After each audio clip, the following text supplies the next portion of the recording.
Hello beauties and welcome back to my channel. You have requested for me to do a video explaining how I press back broken eyeshadows, and that's what we're going to do today. I received the Fighter palette with 2 broken shades. We're going to press them back in today, and I'm going to do that on camera for you all. If that sounds good to you, as always, don't forget to give this video a thumbs up and subscribe to my channel if you're not subscribed already. Let's go into the video.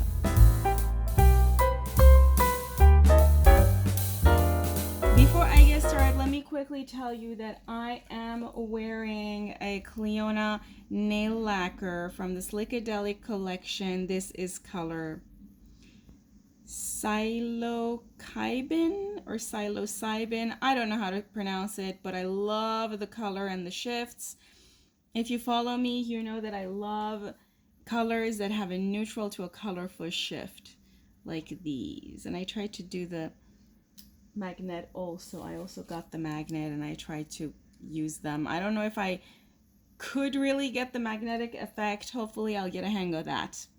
Before we jump into it, you're going to need 2 things. The first one is some sort of a liquid to help revive this shadow, make it a little bit more doughy, and then press it back and let it dry. That's kind of the process that we're going to use.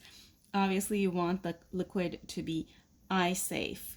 Some of my suggestions are contact lens solution. You can buy this at any drugstore, Walmart, Target, and so on. Another option is micellar water. Again, you can buy this at any drugstore, Walmart, Target. There is a possibility you can use eyeshadow or makeup remover. I've never used that, so use it with your own discretion. Another thing you can use is alcohol. I put alcohol in this spray bottle because I spray alcohol very frequently to decontaminate things around the house since the whole global situation, and I think this is what I'm going to use.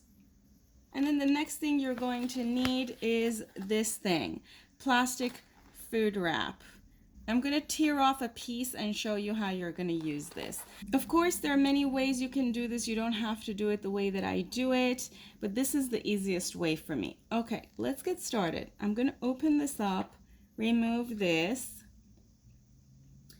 And as you can see, these 2 have broken. You can clean up around it if it has broken and gotten all over everything. You can clean it up and make sure everything is in the pan. For me, for the most part, the colors are in the pan, so I'm not worried about that. The next step is using the alcohol, and I'm going to use alcohol. I'm just going to spray some alcohol in this and then spray some alcohol in that. And you're going to get alcohol in other ones, and that's okay. Now, one thing you can do at this step is getting a spoon, and you can possibly do this with a spoon, but I just go directly to the wrap. I've already torn off a piece, and I put the wrap over the shade, and I use it to press the color in.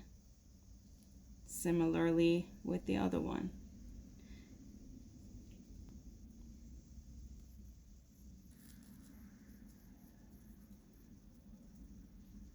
Another thing you can do, even with the wrap, maybe you want to use a spoon or the end of a utensil, and you can sort of make sure it's pressed well inside the pan, and then you can remove the wrap. So what I have now is this. And the next step is just to let it dry. Because we used alcohol, it's probably going to take less time to dry than contact lens solution or micellar water would take. However, I still recommend you to leave it to dry for at least a day so the whole alcohol is vaporized. You do not want to use alcohol around your eyes. It's not really eye safe. I would not recommend that. So please do this with your own discretion. You know your body best. You know what's best for you. So if you feel like using alcohol in an eyeshadow even after it has dried up is going to give you some form of a reaction, do not use alcohol. Use one of these other things that are more eye safe. The reason I use alcohol is because I usually leave it around for a few days and I don't come back until they have completely dried up. What you can do now, these are not matte shadows, so it's a little bit more difficult to know when they have fully dried up, but you can touch it and get a feel for whether it has dried up.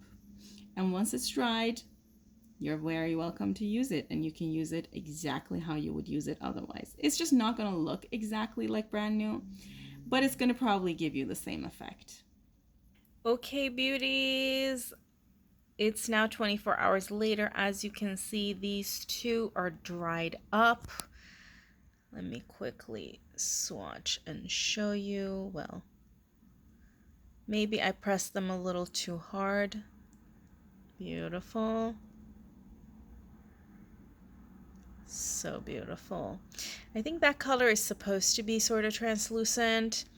Another thing that I did was that I used a cotton pad with some rubbing alcohol and I cleaned this area, which is why the name Victory kind of rubbed off. But you also kind of see the oil seeping into the pan. I don't think that's a result of anything I did. I think it was just when it broke, that's kind of what happened. If you remember, it was all over everything. I see that a lot with small indie brands, so it doesn't really bother me. Anyway, beauties, now you know how to do this. Thanks again. Don't forget to like and subscribe. Have an amazing day, and until next time, bye.